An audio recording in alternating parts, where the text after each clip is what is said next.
গরু ছাগলই যেন তার জীবনের কাল হয়ে দাঁড়ালো।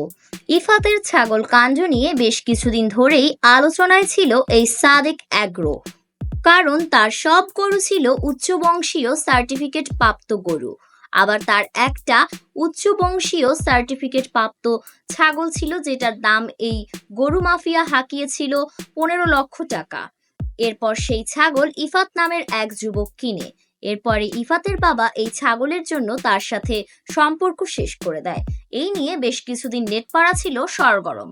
সে যাই হোক, এগুলো অতীতের কাহিনী। এবার আসা যাক নতুন কাহিনীতে। ঈদুল আজহায় তো আপনারা অনেক বিদেশি, দেশি ও বংশমর্যাদাপূর্ণ সার্টিফিকেট প্রাপ্ত গরু দেখেছিলেন, আবার কিছু B8 রেঞ্জের ছিল। এরপরই গরু কাণ্ডের পরিচিত মুখ হয়ে উঠেন ইমরান। প্রভাবশালীদের সঙ্গে ওঠা বসা এই নতুন গরু মাফিয়ার অসাধারণ বিজ্ঞাপন আর নানা চমক দিয়েই বারবার আলোচনায় ছিলেন তিনি ও তার খামার। ক্রেতাদের বেশ ভালোভাবেই অভ্যর্থনা জানান এই মাফিয়া।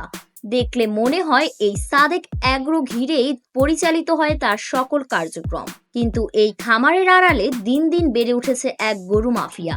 নাম তার শাহ ইমরান হোসেন। দেশের সীমান্ত এলাকা থেকে ঢাকা পর্যন্ত বিস্তার করে গরু চোরাচালানের সিন্ডিকেট। ভারত, থাইল্যান্ড, মিয়ানমার, যুক্তরাষ্ট্র সহ বিভিন্ন দেশ থেকে চোরাই পথে নানা জাতের গরু আনা হয়। এই কাজের জন্য রয়েছে বিভিন্ন দালাল।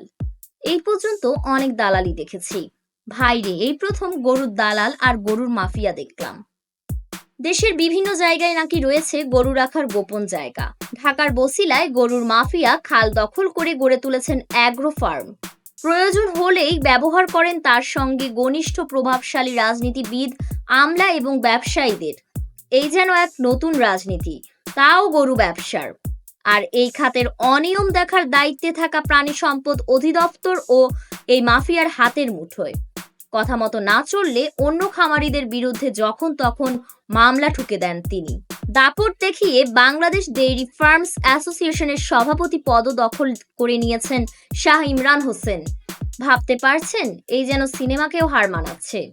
2021 সালে অবৈধভাবে 18টি ব্রাহ্মা জাতের গরু নিয়ে ঢাকার শাহজালাল আন্তর্জাতিক বিমানবন্দরে ধরা পড়েছিল ইমরান, কিন্তু তখনও তার বিরুদ্ধে ব্যবস্থা নেওয়া হয়নি। এই ইমরান মানে না কোনো নিয়ম নীতি, করেন না কারো তোয়াক্কা, নিজের খেয়াল খুশি মতো কাজ করেন। কেউ বিরোধিতা করতে পারেন না, সে চিরস্বাধীন। ব্রাহ্মা জাতের গরু আমদানি করা বাংলাদেশে নিষিদ্ধ, কিন্তু এই মাফিয়া তাই করে বেড়াতো। এইবার তার পাপের রাজ্যের ধ্বংস হলো। তার ফার্মে উচ্ছেদ অভিযান চালালো ঢাকা উত্তর সিটি কর্পোরেশন, কিন্তু অভিযানের খবর ফাঁস হওয়ায় মাফিয়া তার সবকিছু নিয়ে পালিয়েছে। বাংলাদেশে সব শেষ হলেও 2 নাম্বারি কাজ কখনো শেষ হবে না। এখনো আরো অনেক দালাল দেখা বাকি। এইসব দালালি সিনেমার গল্পকেও হার মানাবে।